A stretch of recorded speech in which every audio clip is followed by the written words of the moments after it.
Oi, gente! O vídeo de hoje é para me contar para vocês um pouquinho sobre a minha história, a minha carreira, como que tudo começou. Então vamos lá. Então, primeiro, eu tenho que dizer que eu nasci, né, mais ou menos no meio desse universo da moda, né? Minha mãe já era costureira, já era modelista, minha mãe já teve ateliê, minha mãe já trabalhou fora. Então, minha mãe, a vida inteira dela, desde muito novinha também, ela aprendeu a costurar, ainda quando ela morava na roça. Então, quando ela veio pra cá, pra BH, ela já começou, meu pai já comprou uma maquininha pra ela já começou a costurar. Então, assim, eu nasci no meio da muvuca, vamos dizer assim, né? Mas quando eu fiz mais ou menos 16 anos de idade, minha mãe pagou para mim um curso, que é um curso de desenho de moda. Depois que eu fiz esse curso, eu arrumei um emprego de assistente de estilo. E que não foi uma experiência muito boa, não. Porque a fábrica que eu fui trabalhar era uma fábrica que voltada para o segmento de modinha. E igual eu já expliquei para vocês no vídeo anterior, modinha meio que faz o que o pessoal da novela tá usando, o que as famosas usam. Então, eu meio que me decepcionei, porque quando eu chegava com um desenho diferente, geralmente eles perguntavam assim: ah, mas de onde você tirou esse desenho? Cadê a referência? Cadê a foto? E aquilo pra mim foi muito assim: ah, nossa, sério? Eu vou ter que ficar Ctrl C, Ctrl V? Então pra mim aquilo foi muito, sabe, não foi interessante. Aí eu desisti, trabalhei pouquíssimo tempo lá e saí. E aí eu comecei a me interessar mais pela modelagem. Eu achei que a modelagem era mais interessante, era uma coisa ali mais, sabe? Me pareceu mais desafiador. E eu gosto disso, né? Gosto de coisas diferentes, gosto desses desafios. E aí eu comecei a me interessar mais pela modelagem, mas para isso eu precisava me capacitar, né? Então eu fiz um curso na época de modelagem industrial.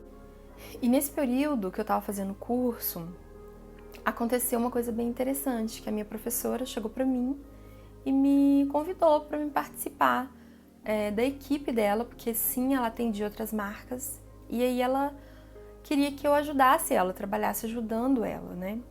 E era um trabalho não remunerado, né? Era gratuito, só que para mim pareceu muito interessante, por quê? Porque o curso de modelagem, na época, eu não me recordo quanto que era, mas eu lembro que eu paguei só no kit que vinha apostila, réguas e os módulos, eu paguei R$ 120. E nessa época que eu fiz o curso, que foi, gente, há, sei lá, 15 anos atrás, o salário mínimo não chegava a R$ 400, era 300 e poucos reais. Então você pensa para você ver, você pagar um terço de um salário mínimo num kit. Então eu não lembro quanto que era o curso, mas eu sei assim que era caro, sabe? E aí eu pensei assim, peraí, eu acho que pode ser legal, pelo menos eu não vou ter que ficar pagando o curso, né? Só que essa brincadeira durou quase um ano e eu meio que pagava para ir trabalhar, porque eu pegava 2 ônibus para me chegar lá e um ônibus eu pagava, ela me pagava uma passagem só. Então o primeiro ônibus eu pagava, o segundo ônibus ela me dava passagem. E foi assim que eu concluí o meu curso, mas valeu, porque foi um aprendizado que talvez só com o curso eu não iria nunca, né, ter alcançado, né? Então valeu a pena. Depois que eu fiz o curso com ela, eu já comecei a trabalhar como assistente de modelista, né? E eu ampliava, né, ajudava a cortar os moldes, assim. De lá eu saí para trabalhar numa empresa onde eu modelava e pilotava. Só eu. Era uma empresa bem pequenininha, mas foi muito importante para mim, porque trabalhar num lugar onde você pode modelar e pilotar, você iniciando, é quase que o que você deveria fazer assim que você termina de fazer um curso de modelagem, né? O ideal é isso, que você modele, depois que você modela você mesmo costura para você ver se tá tudo certinho, prova para ver se tá legal e corrige. Então, eu meio que tive essa oportunidade sendo remunerada muito mal, mas valeu muito a pena. Foi um emprego muito bom que eu tive, esse, onde eu modelava e pilotava no mesmo lugar. Depois, eu já tinha um bom tempo que eu estava nessa empresa, eu queria só modelar. E eu conversei com a dona dessa empresa e ela achou que não era o momento para poder contratar uma pilotista e tal. Aí eu fui e procurei um outro emprego. Achei um anúncio no jornal e liguei. Aí quando eu ligo lá e marco a entrevista, né, e chego lá para trabalhar, qual marca que era? Gente, eu não sei se vocês lembram, mas nessa época eu tinha 20 anos, mais ou menos, e era uma febre, né?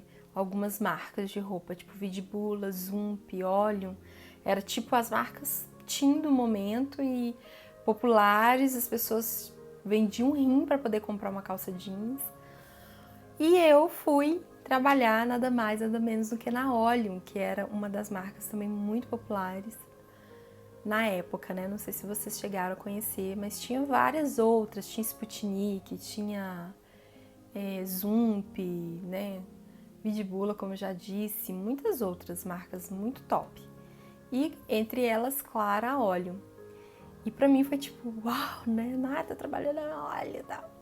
Era muito legal. E eu fiquei lá um bom tempo. Foi uma experiência também muito maravilhosa. Foi uma empresa que eu trabalhei que eu sinto muita saudade. Engraçado que a maioria das pessoas que eu trabalhei lá, eu tenho contato até hoje. E muitos se tornaram amigos de verdade. Os que eu não tenho contato é porque, gente, a gente perdeu o telefone e tal, mas a gente era uma equipe muito unida, sabe? Foi uma fase muito boa. Saindo de lá, eu fui trabalhar para outras marcas muito bacanas também, mas marcas mais do segmento fashion, mais, né, roupa para mulheres aí dos 30 para cima, mais maduras e tal. Mas foi uma experiência muito boa também. Teve um momento que eu montei um escritório para mim, porque quando a gente começa a trabalhar, né, quando a gente entra no mercado, a gente conhece muitas pessoas, né? E essas pessoas indicam a gente e tal. E eu comecei a receber muitas propostas. E naquele momento, eu pensei assim, como que eu posso atender todo mundo? E eu tive a ideia de montar um escritório e fazer as modelagens e entregar. Porque muitas vezes eles me perguntavam, né? Você trabalha em casa ou você trabalha na empresa? E eu falava, não, na empresa. E aí eu comecei a trabalhar freelance um tempo também e eu vi que existia ali um mercado que eu poderia fazer isso. E fiz e deu muito certo. Trabalhei uns 4 anos assim, para muita marca legal, atendi muita marca legal, muita mesmo. Só que trabalhar assim, de freelance, atender nas marcas, você fica muito à mercê da demanda do mercado, né? E nem sempre tinha muito trabalho. Tinha meses que tinha muito, tinha meses que tem pouco, tem meses que não tinha nada. Por exemplo, final do ano geralmente não tinha nada. E aquilo, né, para quem trabalha por conta própria, tem que se programar. E eu me programava e dava super certo, tanto que deu certo por 4 anos. Porém, a pessoa aqui resolve se casar. E aí, eu, né, queria fazer várias coisas e tal, e iria assumir compromissos assim um pouco altos, né, prestações altas mensalmente, tudo. E aí fiquei um pouquinho preocupada, porque eu sou muito esse negócio de, sabe, pagar, eu sou muito assim, se eu faço um compromisso, eu faço uma dívida, enquanto eu não pago, eu não sossego. Então eu ficava assim, ai meu Deus, como é que eu posso fazer, assinar um contrato de 4 mil reais, um outro contrato de 6 mil reais, um outro contrato, tal. Tudo bem que, né, na época, noivo, ele também me ajudava muito, mas assim, né, ele também pagava muita coisa, mas tinha outras coisas que eu queria e que eu, além de querer, eu também queria arcar com aquilo, né. Então eu fiquei assim um pouco preocupada e eu tinha recebido uma proposta de trabalho em uma empresa muito bacana, uma empresa um pouquinho distante aqui de BH, mas lá foi eu. Assinei minha carteira de novo e fui trabalhar de carteira assinada. E trabalhei um bom tempo, consegui pagar todo o meu casamento, me casei. E assim que eu me casei, passou mais ou menos um pouco tempo mesmo. Eu já não tinha dívida nenhuma, porque eu casei sem nenhuma dívida, não devia nenhum real. E aí passou pouquinho tempo, eu comprei um carro também, que era uma coisa que eu queria muito comprar. E antes eu ficava muito segura se eu ia dar conta de pagar e tal. Apesar de que eu não tinha necessidade de comprar carro até esse momento, e depois que eu casei, eu tive a necessidade, porque eu já fui morar um pouco distante dos meus pais e tal, e quando eu morava com os meus pais, eu usava o carro do meu pai e tudo, né? E agora, casada, eu comecei a sentir falta de um carro, comprei um carro, e aí saí desse meu emprego e voltei a trabalhar de freelance. Trabalhei de freelance mais um bom tempo, de novo para várias marcas muito legais. E aí eu já estava casada e tal. Passou-se alguns anos também, se eu não me engano, uns 3 anos ou mais. E estoura aquela crise mundial. Mundial não. Aquela crise econômica aqui no Brasil. Né? Eu acho que foi em 2000 e quanto? Nem lembro quanto que foi. Mas aquela crise foi feia, né? E meu marido ficou desempregado. E eu já trabalhava de freelance, trabalhava 3 vezes por semana. E aí eu comecei a me preocupar. Falei, ai, e agora, né? Como que vai ser? Quanto tempo isso vai durar? Quanto tempo a gente vai passar por essa fase? E uma empresa já tinha me pedido, já estava me sondando, já tinha umas 5 vezes que ela tinha me ligado, aí passava algum tempo ela me ligava de novo, aí passava um bom tempo me ligava de novo, me oferecendo um emprego de carteira assinada. E eu sempre falava não, não, não, porque tava tudo bem, né? Eu trabalhava de free, meu marido trabalhava, tava tudo ok, a gente não tinha nenhuma dívida alta e tal. Mas aí, né, diante de uma crise, a gente já fica um pouco mais assim agora, né? Como que vai ser o futuro? A gente fica um pouco pensativa e eu falei, não, se eu assino minha carteira e mesmo que eles me mandem embora, pelo menos eu vou ter ali um fundo de garantia, um acerto, um seguro-desemprego, é uma coisa mais... Pelo menos alguma coisa vai me render isso. E aí eu aceitei a proposta, fui trabalhar de novo de carteira assinada.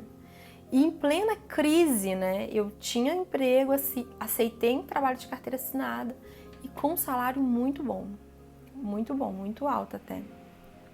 E aí fui trabalhar nessa marca, que foi o meu último emprego de carteira assinada, que eu saí de lá faz alguns meses, faz pouco tempo que eu saí, e voltei a trabalhar de freelance. Como eu falei para vocês, ser modelista tem esses pontos bons, né, positivos, que é você poder trabalhar de free, trabalhar de carteira assinada, ter seu próprio negócio. E eu experimentei tudo isso, né? Já trabalhei de carteira assinada, já trabalhei de freelance, já tive meu próprio negócio e todos foram muito bons. Assim, eu não tenho o que queixar, porque cada momento eu estava numa fase, né? Igual esse último agora, que, né, a gente estava em plena crise e tal. Eu trabalhando de carteira assinada, eu comprei esse apartamento que eu moro, mobiliei ele todo. Então, assim, o que eu posso dizer, né? Foi maravilhoso. A nossa profissão de modelagem, por mais que às vezes algumas pessoas tenham muita dificuldade de entrar para o mercado, mas ainda assim é um mercado que, se você entrou, raramente você sai, porque é um mercado que ele é deficiente, né? Existe muita necessidade de profissionais. O mercado hoje se mantém com profissionais não tão bem qualificados, porque não tem escolha, eles não têm escolha.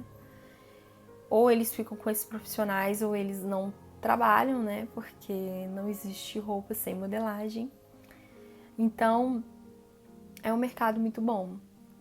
E não que não exista altos e baixos, existe sim. Eu já passei sim por muitas baixas, muitos momentos aflitivos, muito estresse, né? Mas toda profissão, a gente precisa entender isso. Não existe nenhuma profissão que ela não seja estressante, que ela não exija de você, que ela não te pressione de alguma forma. Então toda profissão tem isso. E se a gente não aprender a lidar com isso, não aprender a superar isso ou fazer alguma coisa para amenizar isso, a gente se frustra, a gente desiste. Então, quando você consegue resolver tudo isso dentro de você, consegue lidar, entender que não tem para onde fugir, aí você consegue desfrutar da parte boa de qualquer profissão, né? Então, essa é a minha história. Claro que eu não contei tudo, tem muitos pormenores, muita coisa. Eu também não comentei que eu tenho outros cursos também, eu já fiz curso de mulagem e foi muito interessante que quando eu fiz o curso de mulagem, que foi uma época que eu trabalhei numa marca chamada Print, não sei se vocês conhecem, mas é uma marca muito top aqui de BH, de alta costura, de festa. E nesse período eu percebi que eu precisava aprender um pouco mais sobre mulagem e tal. Então eu fiz um curso de mulagem e nessa época que eu fiz esse curso, a professora ela dava aula, mas ela também tinha uma marca. E aí ela também me convidou para poder fazer um estágio com ela, né? Igual a minha primeira professora de modelagem me convidou, ela também me convidou. Porém, naquele momento eu já estava numa outra fase, eu tinha na época muitas propostas de trabalho interessantes e o estágio dela era muito bom com relação ao aprendizado, mas financeiramente para mim não valia a pena. Então eu acabei não topando, mas foi muito importante para mim também esse curso, para minha carreira, meu desenvolvimento pessoal, né? Há pouco tempo atrás, talvez um ano atrás, eu fiz um curso de alta alfaiataria e foi um curso muito bom também, aprendi muita coisa, melhorei muito a qualidade dos meus blazers, que tinha uma modelagem mais básica, né? E hoje já é mais sofisticada. Então, é importante a gente entender isso, né? Que uma pessoa, às vezes a gente vê uma pessoa, nossa, um dia eu quero modelar igual você, eu escuto muito isso. Gostaria muito de fazer as coisas assim, do jeito que você faz parece fácil. É fácil. É fácil porque eu trabalho nisso há 13 anos, eu respiro isso, eu vivo isso. Para mim é fácil, mas eu me capacitei, né? Então a gente precisa entender que tudo na vida, se você realmente quer dominar alguma coisa, se você quer realmente ser uma referência em alguma coisa, você precisa se capacitar para isso. Não, tá legal? Então é isso, espero que vocês tenham gostado de ouvir minha história. Como eu disse, ainda tem muitos outros detalhes. Em alguns outros momentos a gente conversando, talvez venha à tona alguns assuntinhos e eu conto para vocês. Mas por hoje é só, espero que vocês tenham gostado. Beijo e tchau!